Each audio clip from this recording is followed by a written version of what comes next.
j'avais envie de le dire.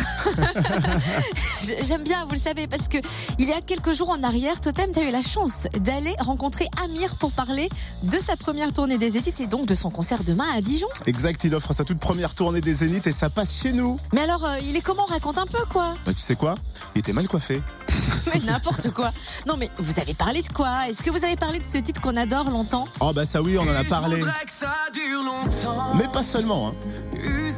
On a forcément parlé de sa tournée des Zéniths. Et non, Cynthia, par contre, je vais pas donner ton 06. Oh non, mais t'assures pas, là, je te remercie pas. Ah, on n'a pas eu le temps, je devais prendre des autographes pour ma mère, ma belle-mère, ma grand-mère, ma nièce, ma cousine. Ouais, c'est ça, use le Joker famille, c'est trop facile. Hein. Est-ce que tu peux nous faire écouter ce qu'il t'a dit au micro Fréquence Plus?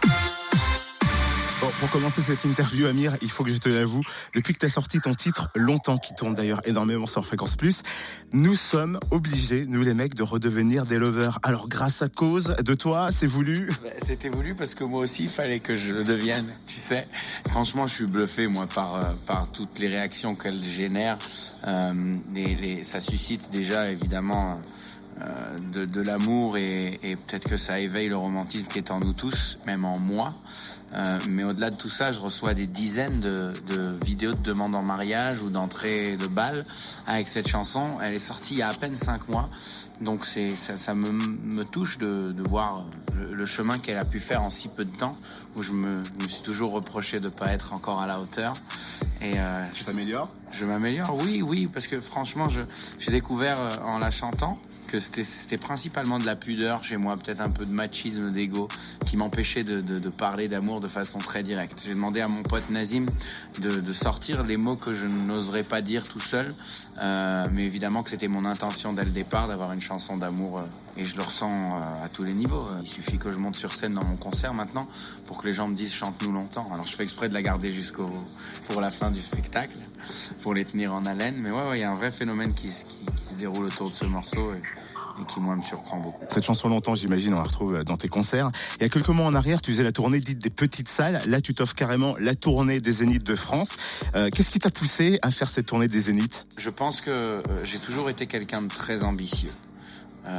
Avant et même après avoir commencé à faire de la musique, pour moi, il suffisait jamais de se contenter de ce que l'on arrive à avoir. Et chaque challenge, chaque défi relevé est le début d'un prochain défi qui sera encore plus grand. Et évidemment que quand on a commencé à monter sur scène et qu'on avait un tout petit bébé qui intéressait pas énormément de monde au début, ce qui est normal, mais on a vu, avec le temps, se fédérer de plus en plus de gens autour de nous et les dates se remplir plus rapidement et avoir de plus en plus de monde qui nous réclame et qui nous écoute et qui veut nous entendre. Il était totalement logique pour nous de viser un jour de faire une tournée des Zéniths. Et maintenant qu'on la voit en cours, cette tournée, qu'on voit que les gens sont au rendez-vous effectivement et qu'on reçoit des réponses tellement positives, beaucoup d'amour. Donc ça nous motive non seulement à en faire une tournée magnifique et à tout donner sur scène, mais en plus de ça maintenant à penser à l'étape suivante. Je ne saurais pas quantifier ni donner de timing ou quoi, mais les Zéniths pour moi sont maintenant... la raison pour laquelle j'ai envie d'aller encore plus loin, quoi. On va parler bien sûr de l'Eurovision avec Bilal Hassani qu'on écoute régulièrement sur Fréquence Plus.